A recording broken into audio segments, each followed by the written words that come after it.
साथ मैं हूं अर्पिता आर्या। बात सबसे पहले राजस्थान की। जी हां, राजस्थान में बीजेपी के उम्मीदवारों की पहली लिस्ट में एक भी मुस्लिम नेता का नाम नहीं होने पर खुद पार्टी में सवाल उठ गए। वहां बीजेपी अल्पसंख्यक मोर्चा ने इसकी शिकायत करते हुए पीएम और पार्टी अध्यक्ष को चिट्ठी लिखी, जिसमें टिकट बंटवारे में मुस्लिम समुदाय को नजरअंदाज किए जाने का आरोप लगाया गया और मुस्लिम समुदाय को प्रतिनिधित्व देने की मांग की गई। उधर बीजेपी के कुछ नेताओं ने मुस्लिम उम्मीदवारों को टिकट नहीं देने के फैसले को जायज ठहराया। बीजेपी की पहली लिस्ट में पार्टी के मौजूदा मुस्लिम एमएलए हबीबुर रहमान का टिकट कट गया, जिसके बाद उन्होंने बीजेपी से इस्तीफा दे दिया। वहीं दूसरे विधायक और मंत्री यूनुस खान के टिकट पर भी अभी तक सस्पेंस बना हुआ है, जिनका नाम पहली लिस्ट में तो नहीं था।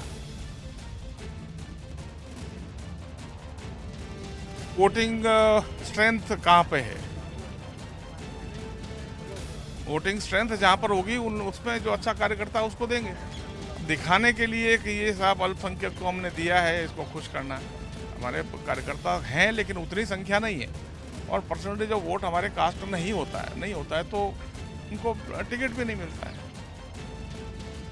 नए टिकट मिलना किसी कार्यकर्ता के कार्यकर्ता होने का या उसकी परीक्षा है। बहुत सारे दृष्टिकोण से, बहुत सारे एंगल्स को, बहुत सारी चीज़ों को सोच करके एक व्यापक विचार विमर्श के बाद में ऐसी सब चीज़ें तय होती हैं। बीजेपी अल्पसंख्यक मोर्चा के प्रदेश उपाध्यक्ष ने भी पार्टी से मुस्लिमों को टिकट देने की अपील। जहां हमारी पॉपुलेशन 13% है और पहली लिस्ट जब जारी हो रही है तो उसमें 131 में मुस्लिम समाज के किसी एक भी कैंडिडेट का नाम नहीं है। तो जो हमारा दर्द था वो हमने हमारा दर्द पार्टी के बड़े नेताओं के सामने रखा और उनको बाकायदा ये बताने की कोशिश की कि साहब कम से कम आप 14 टिकट माइनॉरिटी को राजस्थान में दीजिए। पिछली बार 4 टिकट हमने दिए मुस्लिम समाज को, 4 में से 2 जीते और 2 जीतने वाले जो हैं उनमें से एक यूनुस खान, जो 5 साल तक राज्य सरकार ने उनको एक बड़ी जिम्मेदारी दी। वो एक बड़े अच्छे नेता हैं, उन्होंने पूरे नागौर में पार्टी को मजबूत करने का काम किया। कल जब उनकी जगह दूसरे कैंडिडेट को टिकट दे दिया गया तो एक मजबूत कार्यकर्ता हमारे साथ पार्टी छोड़कर कल चले गए। इस बीच राजस्थान विधानसभा में विपक्ष के नेता रामेश्वर डूडी ने दावा किया कि हबीबुर रहमान बिना शर्त कांग्रेस में शामिल हो रहे हैं। माना यह जा रहा है कि कांग्रेस नागौर से हबीबुर रहमान को नागौर से टिकट दे सकती है।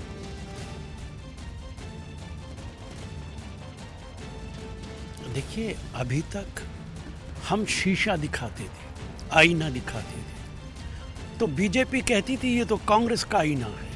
अब उनके अपने लोग उनको आईना दिखा रहे हैं और उनका असली चेहरा देश को दिखाना चाहते हैं। यही राजनीति है जो भारतीय जनता पार्टी करती है, देश को तोड़ने वाली राजनीति। दूसरी बात उन्होंने कहा कि ये गुजरात नहीं राजस्थान है। उन्होंने एक तरह से जो है आईना दिखाने की कोशिश की बीजेपी के लोग कांग्रेस के खिलाफ तो बोलेंगे ही, लेकिन वो अपने नेताओं को शीशा दिखा रहे हैं। उनका असली चेहरा सबको नजर आएगा और गुजरात भी इसी देश का हिस्सा है।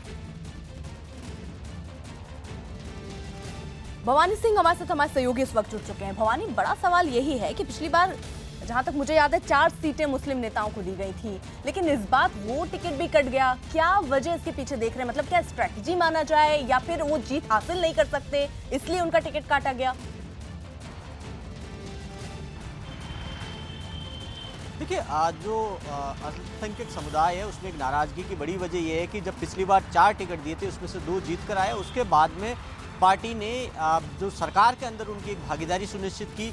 2 में से 1 को कैबिनेट मंत्री बनाया, जो वसुंधरा राजे सरकार में बड़े ताकतवर मंत्री माने जाते थे, यूनुस खान, उनको बनाया गया। और उसके बाद में कई पॉलिटिकल पोस्टिंग दी गई है। हज कमेटी के चेयरमैन बनाए गए, मदरसा बोर्ड के चेयरमैन बनाए गए।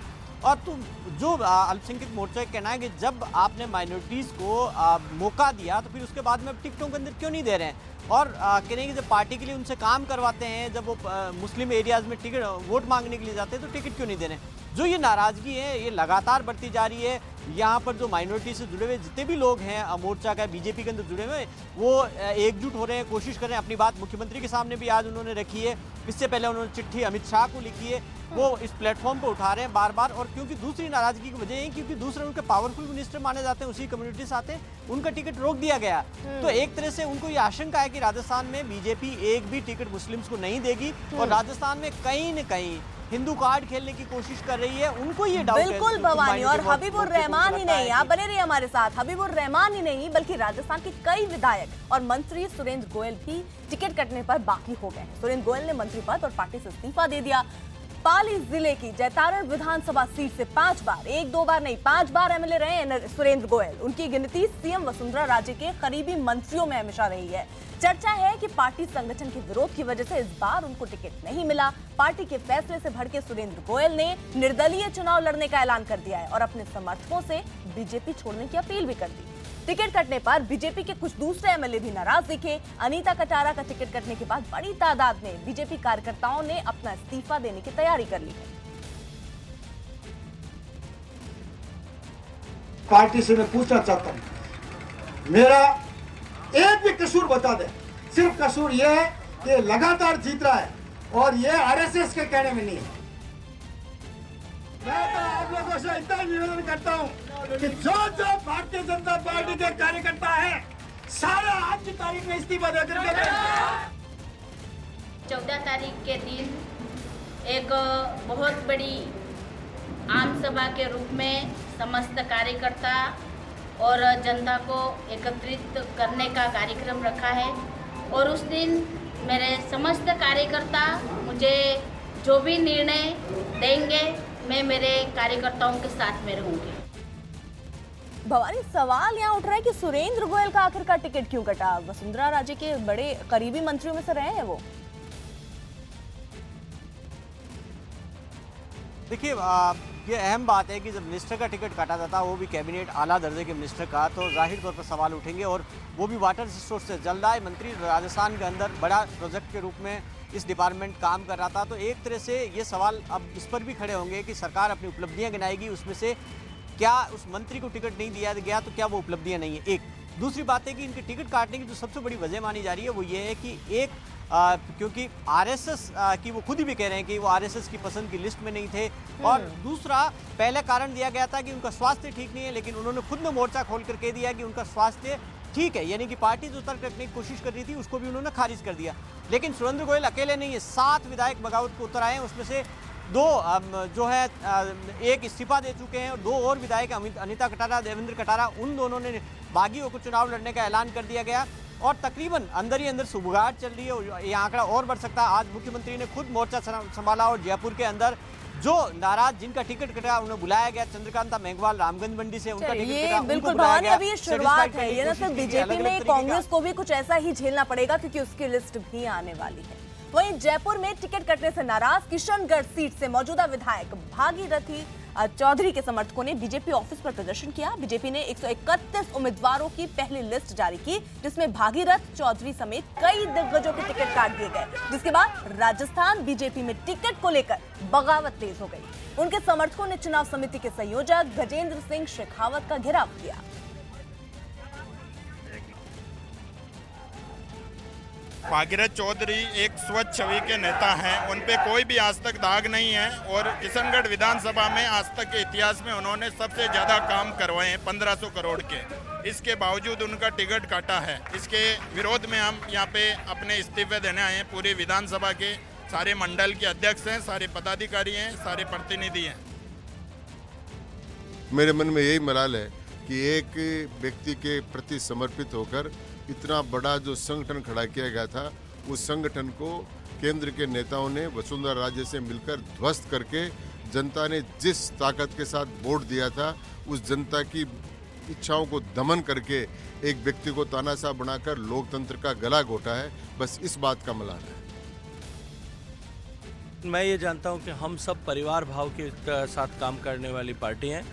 हम एक लक्ष्य को लेकर के, एक विचार को लेकर के जो है राजनीतिक क्षेत्र में काम करते हैं। हम सब लोग मिल बैठ करके साथ में प्रेम भाव से बात करके इन सारे विषयों को हम जो है समाप्त करेंगे। वहीं बीजेपी में घमासान पर राजस्थान कांग्रेस के अध्यक्ष सचिन पायलट ने भी तंज कसा। सचिन पायलट ने बकायदा एक ट्वीट किया और लिखा कि बीजेपी के 131 उम्मीदवारों में सिर्फ 85 मौजूदा विधायकों को टिकट मिला है। जाहिर है बीजेपी भी मान चुकी है कि बाकी विधानसभा में कोई काम नहीं हुआ। जनता ये सच जानती है कि किसी भी विधानसभा में कोई काम नहीं हुआ। बीजेपी अब जात धर्म का हथकंडा अपनाकर टिकट बांट रही है, पर राज्य की जागरूक जनता सब समझती है। मध्य प्रदेश के नीमच में एक अवैध कॉलोनी की कुछ महिलाओं ने अपने मकान से बाहर निकलकर हाथों में चप्पल लिए विरोध प्रदर्शन किया। इन महिलाओं ने यहां पर प्रदर्शन किया। इनके अलावा वहां के जो रहने वाले आदमी लोग हैं वो भी उतरे और नेताओं पर कॉलोनी को वैध कराने का झांसा देकर वोट लेने का आरोप लगाते दिखे और कॉलोनी को वैध करने की मांग भी उन्होंने की। इन लोगों ने विरोध दर्ज कराते हुए अपने मकानों के बाहर काले झंडे भी लगा दिए। साथ ही नेताओं को उनकी कॉलोनी में वोट नहीं मांगने के लिए आने की चेतावनी भी दे डाली। हमारी मूलभूत सुविधा हमको नहीं दी जाएगी, हमें वैध नहीं किया जाएगा तो हम कोई भी आओ भले हम उनको वोट नहीं देंगे और उनका हम जूते चप्पल से स्वागत करेंगे। मध्य प्रदेश में स्टार प्रचारकों की चुनावी सभा में भीड़ जुटाने के लिए उम्मीदवार एड़ी चोटी का जोर लगा रहे हैं। खरगोन में बीजेपी प्रत्याशी हितेंद्र सिंह सोलंकी के समर्थन में आयोजित शिवराज सिंह चौहान की सभा में भीड़ जुटाने के लिए जादूगर को बुलाया गया। जनसभा में शिवराज सिंह के पहुंचने में देर होने की वजह से मंच पर जादूगर को बुलाया गया, जिसने लोगों को अपना हुनर दिखाया और भीड़ को रोक के रखा। वहीं वहां मौजूद लोगों ने बताया कि मुख्यमंत्री लेट हो रहे थे, इसलिए जादूगर को बुलाया गया। लोगों की भीड़ इकट्ठी करने के लिए मुझे बुलाया गया था, तो मैं चलो थोड़ा सा मैं मनोरंजन हो जाएगा और ऐसे करके मैंने यहाँ जादू का शो मेरा दिया है। अंधविश्वास जो चल रहा है, अंधविश्वास को दूर भगाना, ये मेरा उद्देश्य रहता है। मुख्यमंत्री आने वाले थे तो मुख्यमंत्री लेट आने की वजह से तो यहाँ जादू करा। जादू बहुत अच्छा कार्यक्रम, बहुत अच्छा उन्होंने जादू करा। जनता को दिखाई नहीं दिया, जनता को वहाँ पर खड़ा करके बनाओ। मुख्यमंत्री जी चूँकि थोड़ी देर से आ रहे हैं और हमारे कार्यकर्ता जो इंदौर में कुछ है वो अपने साथ में कलाकारों को लेकर आए थे, तो चूँकि भाजपा हमेशा कलाकारों को प्रोत्साहन देती है तो आज एक जादूगर को भी एक मौका मिल गया भाजपा की सभा में अपना प्रदर्शन करने का। मध्य प्रदेश के खरगोन में एक चुनावी रैली के दौरान सीएम शिवराज सिंह चौहान ने कांग्रेस पर बड़ा हमला बोला और उसे सरकारी कर्मचारियों के आरएसएस की शाखा में जाने पर बैन लगाने की चुनौती दी। वचन पत्र में पता नहीं क्या क्या लिख मारा और एक बात ये भी लिख मारी कि आरएसएस की शाखा कोई कर्मचारी मिल जाएगा।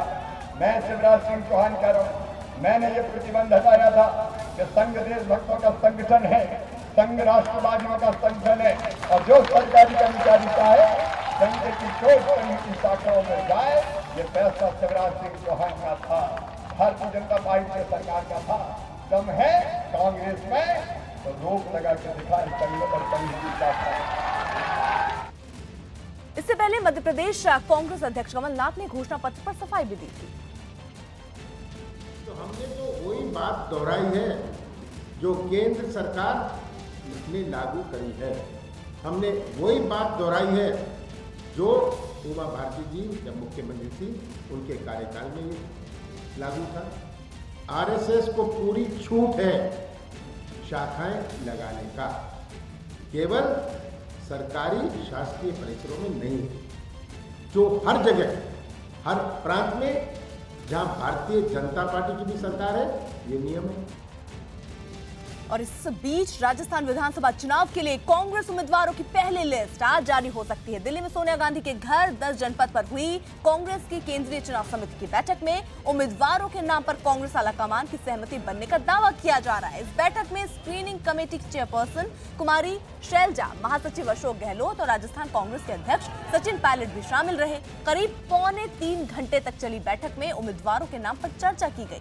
बताया जा रहा है बीजेपी की लिस्ट जारी होने की वजह से कई सीटों पर दोबारा मंथन हो रहा है। सूत्रों का दावा है कि पहली लिस्ट में 140 उम्मीदवारों के नामों की घोषणा की जा सकती है। तमाम नामों पर बहुत ही अच्छे माहौल में अच्छे मिलकर बात कर रहे हैं और बहुत ही मैं समझता हूँ कि स्मूथली सब प्रक्रिया चल रही है। आज के बाद में कभी भी लिस्ट डिक्लेयर हो सकती है। तो आपको बता दें, कल भी ऐसे कयास लगाए जा रहे थे कि 12 नवंबर को भी लिस्ट जारी हो सकती है, लेकिन कांग्रेस अभी और टाइम लेती हुई नजर आ रही है। आज का दिन जब ये उम्मीद की जा रही है कि आज ये लिस्ट जारी कर सकती है कांग्रेस। और इस बीच कांग्रेस ने तेलंगाना विधानसभा चुनाव के लिए 65 उम्मीदवारों की पहली लिस्ट जारी कर दी। कांग्रेस अध्यक्ष राहुल गांधी की अध्यक्षता में पार्टी की केंद्रीय चुनाव समिति की बैठक के बाद ये लिस्ट जारी की गई। तेलंगाना कांग्रेस के अध्यक्ष एन उत्तम कुमार रेड्डी को हुजूर नगर विधानसभा सीट से टिकट दिया गया। तेलंगाना में 119 विधानसभा सीटों के लिए 7 दिसंबर को वोटिंग होगी।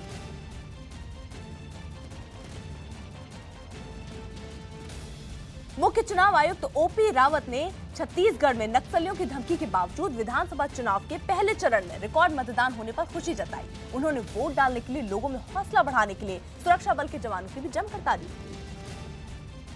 रिकॉर्ड पोलिंग हुई है, बहुत ही पीसफुल पोलिंग हुई है और ये पिछले इलेक्शंस की तुलना में सिंगुलर अचीवमेंट इन लोगों का है जो हमारे फील्ड में काम करने वाले हैं। कोशिश बहुत तरीके से हुई लोगों में भय फैलाने की, ऐसे खाली ब्लास्ट भी कर दिया जिसमें किसी को चोट नहीं लगी, लेकिन जनता का जो उत्साह था वो देखने लायक था। छत्तीसगढ़ के मुख्यमंत्री रमन सिंह ने छत्तीसगढ़ विधानसभा चुनाव के पहले चरण में 18 सीटों पर हुए रिकॉर्ड मतदान के लिए बीजेपी को फायदेमंद इसके लिए बताया और कम से कम 14 सीटों पर बढ़त हासिल करने का दावा किया। मतदान के बाद जो रिपोर्ट आ रही है बहुत ही पॉजिटिव है। इस बार हम कम से कम 14 सीटों में बढ़त लेकर पहले चरण में ही पर्याप्त बढ़त प्रथम चरण में भारतीय जनता पार्टी लेने जा रही है। उधर तेलंगाना में चुनावी माहौल के बीच एआईएमआईएम नेता असदुद्दीन ओवैसी ने कार्यक्रम के दौरान राहुल गांधी और चंद्रबाबू नायडू पर तंज कसा। राहुल गांधी को लगा कि अकेले मुकाबला नहीं कर सकते असदुद्दीन ओवैसी से, नायडू को भी साथ ले लेंगे। सियासत की अजीब चीज है, इन दोनों में अचानक निकाह हो गया। ओवैसी के राहुल गांधी पर निशाना साधने के बाद कांग्रेस ने भी पलटवार किया और ओवैसी को बीजेपी का सहयोगी बता दिया। ओवैसी और बीजेपी एक ही सिक्के के दो पहलू हैं। इन टिप्पणियों पर कांग्रेस पार्टी बयान देना भी उचित नहीं करती। ओवैद्दीन ओवैसी जैसे कुछ नेता हैं जो भारतीय जनता पार्टी को खाद पानी देते हैं, और मैं इसीलिए कहता हूं चुनाव के समय वो सोच समझकर उतना ही बोलते हैं जिससे भाजपा का फायदा हो। अब देखिए चर्चा आगे बढ़ेगी और कोई न कोई ऐसा मुद्दा उनको देंगे जिससे सांप्रदायिक धार हो। हम बिहार में देख चुके हैं, महाराष्ट्र में देख चुके हैं, अब तेलंगाना की बारी है। राजस्थान के पांसमल में बीजेपी उम्मीदवार के समर्थन में चुनाव प्रचार करने पहुंचे शिवराज सिंह चौहान मंच से अलग ही अंदाज में नजर आए। जनता के बीच से आई लव यू की आवाज आई तो शिवराज सिंह ने भी मंच से समर्थकों को उसी अंदाज में जवाब देते हुए आई लव यू टू का इस्तेमाल किया। यही नहीं, इस दौरान शिवराज सिंह चौहान ने फिल्मी गानों के जरिए कांग्रेस पर तंज कसा। इनका भविष्य बर्बाद नहीं होने दूंगा। वो मुझे बहुत गालियां देते हैं, मोदी जी को बोलते हैं आई लव यू, तो मैं भी कहता हूँ आई लव यू टू। ये बच्चे मेरे कलेजे के टुकड़े हैं, इनसे बहुत प्यार करता हूँ मैं। भगवान का मेरा बस चले तो पूरी जिंदगी इन्हीं पे कुर्बान कर दूं। इनका भविष्य बर्बाद नहीं होने दूंगा। मध्य प्रदेश में कांग्रेस के एक विधायक ने आरएसएस पर विवादित बयान दिया। वहां पर बूथ सीट से कांग्रेस विधायक सुंदरलाल तिवारी ने आरएसएस की तुलना आतंकवादी संगठन से कर दी। उन्होंने आरएसएस को राजनीतिक संगठन बताया। सुंदरलाल तिवारी ने कहा कि आरएसएस देश में नफरत फैलाने का काम कर रहा है और महात्मा गांधी की हत्या में भी इस संगठन का हाथ रहा है।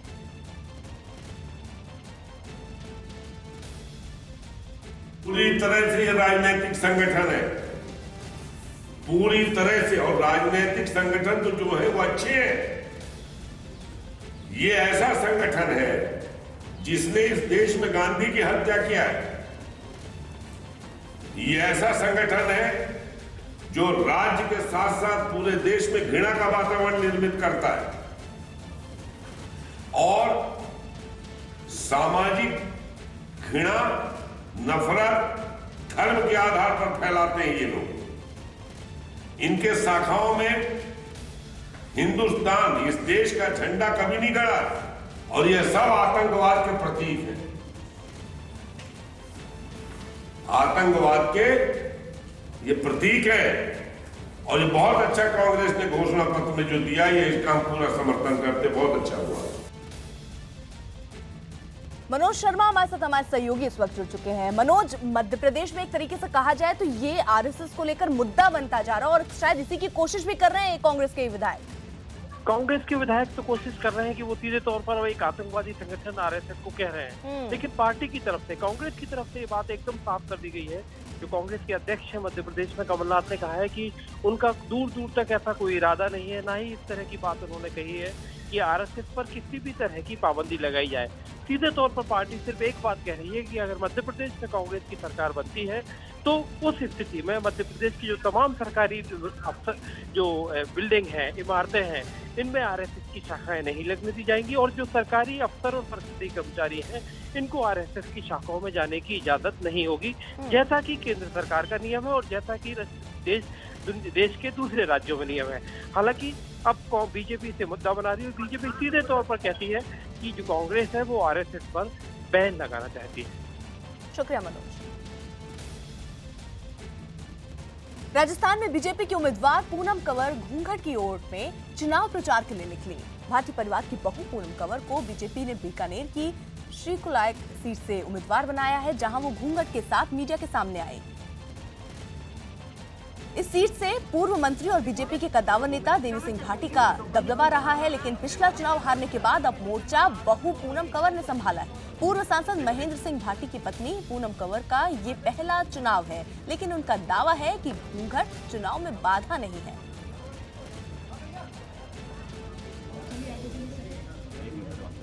इसमें कुछ घूंघट का तो कोई बात ही नहीं, कोई आड़े नहीं आता घूंघट इसमें जी। अभी भी आती है महिला, मैं भी जाती हूँ बाहर, कोई दिक्कत नहीं है। दादा को भेजते हैं, मैं जाती हूँ। उनको युवाओं का आगे का एजुकेशन का था और हॉस्पिटल की जो फैसिलिटी है उनको आगे बढ़ाने का था, वो सब अब करेंगे, सब काम आगे होगा।